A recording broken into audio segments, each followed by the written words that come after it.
On passe maintenant à la rubrique Demandez le programme avec Dominique Chimbakala et on en reparle avec des hommages à l'acteur Leonard Nimoy, alias Monsieur Spock. Regardez.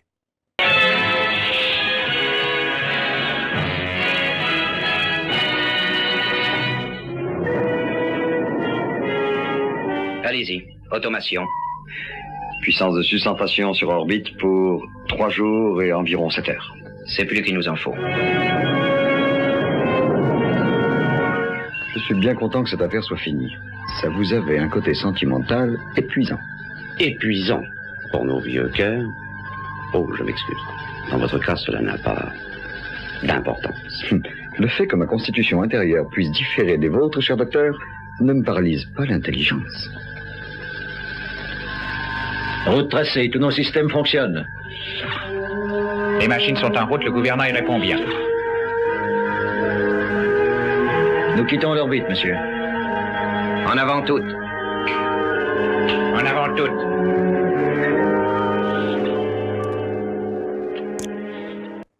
Bonsoir Dominique, Bonsoir ça Xavier. fleure bon les années 60 et des millions de fans dans le monde disent ce soir à leur tour longue vie et prospérité comme le Dr Spock. Longue vie et prospérité avec ce geste de la main qu'on voit faire sur la photo, le salut que M. Spock avait inventé. Alors vous savez, Leonard Nimoy est mort hier à l'âge de 83 ans d'une maladie pulmonaire.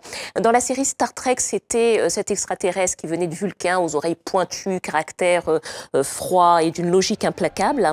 Et depuis hier, beaucoup de ses fans déposent des fleurs et lui rendent hommage sur Hollywood Boulevard où il avait son étoile. On va écouter deux de ses fans. C'est vraiment une grande perte pour nous, les fans de Star Trek, vous savez. C'est comme perdre son grand-père. Il était l'ambassadeur de Star Trek, ça nous a touchés.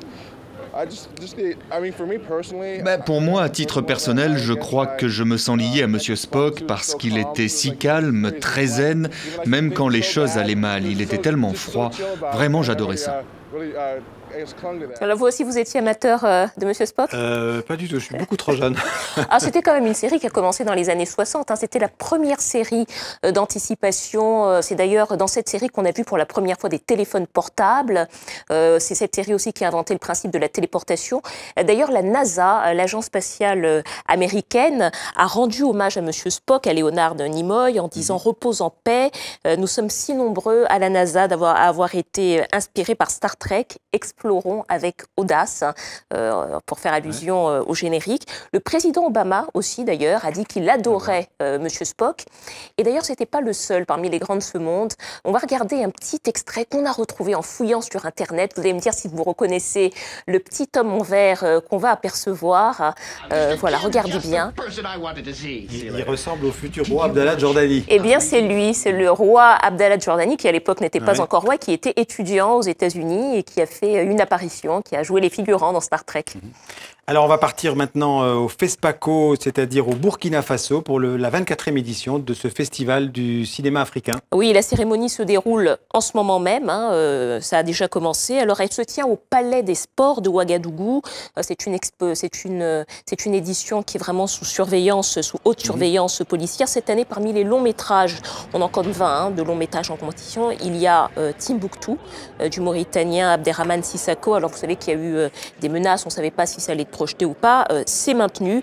Enfin voilà, tout ça pour dire que parmi ces 20 longs métrages, il y aura Timbuktu, mais attention, la compétition sera serrée pour obtenir l'étalon de Yenenga, qui est la grande récompense du FESPACO. On parle notamment de Rapt à Bamako, du Malien Cheikh Oumar Sissoko. Voilà, rien n'est gagné. Et je pense que le FESPACO dure jusque samedi prochain. Samedi prochain. On en parlera. Bien sûr, dans la rubrique culture de 64 minutes et sans doute ailleurs aussi sur TV5 Monde.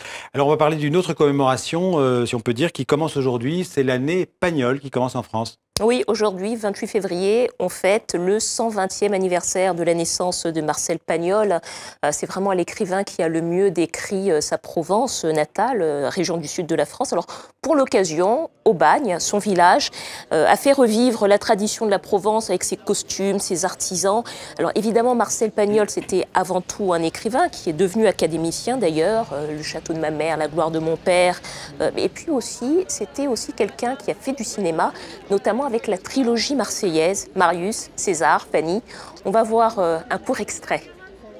Dis donc, César, Quoi? Moi, j'ai comme l'impression que tu attends le facteur.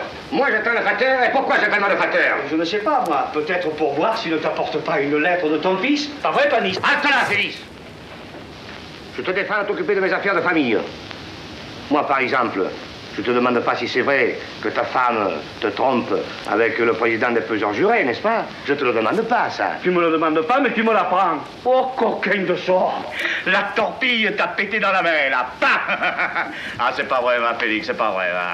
Voilà, toute la verve provençale. Une trilogie de Pagnol qui va être restaurée. Oui, qui va être restaurée parce que le premier négatif a été tourné dans les années 30. Alors vous imaginez, les négatifs étaient abîmés. Donc la restauration a eu lieu grâce à la mobilisation du petit-fils de Marcel Pagnol, Nicolas Pagnol, qui a lancé un appel aux dons, notamment sur les réseaux sociaux. On va l'écouter, on l'a rencontré à Aubagne, Nicolas Pagnol. La restauration, c'est un peu comme une carte au restaurant. Plus on a de moyens, plus on peut aller loin. Et donc, quand j'ai annoncé sur la page Facebook Marcel Pagnol que j'allais entamer ces restaurations, énormément de gens m'ont écrit pour me demander comment ils pouvaient participer. J'ai donc décidé tout simplement de lancer une campagne de crowdfunding. Alors on appelle ça financement participatif, mais en fait il s'agit de préachats, ce ne sont pas des dons. Vous voyez, les gens préachètent un DVD, une place de spectacle, ce genre de choses-là. Et ça m'a permis de lever 75 000 € supplémentaires qui m'ont permis de faire un travail supplémentaire sur le son des films. Et donc on a fait un énorme travail de restauration sur les négatifs sons, ce qui n'avait jamais été fait. Et je garantis au public qu'il aura une très très bonne surprise. Voilà, très bonne surprise pour le public cet été parce que la trilogie sera diffusée sur le Vieux-Port à Marseille. Merci Dominique, à demain.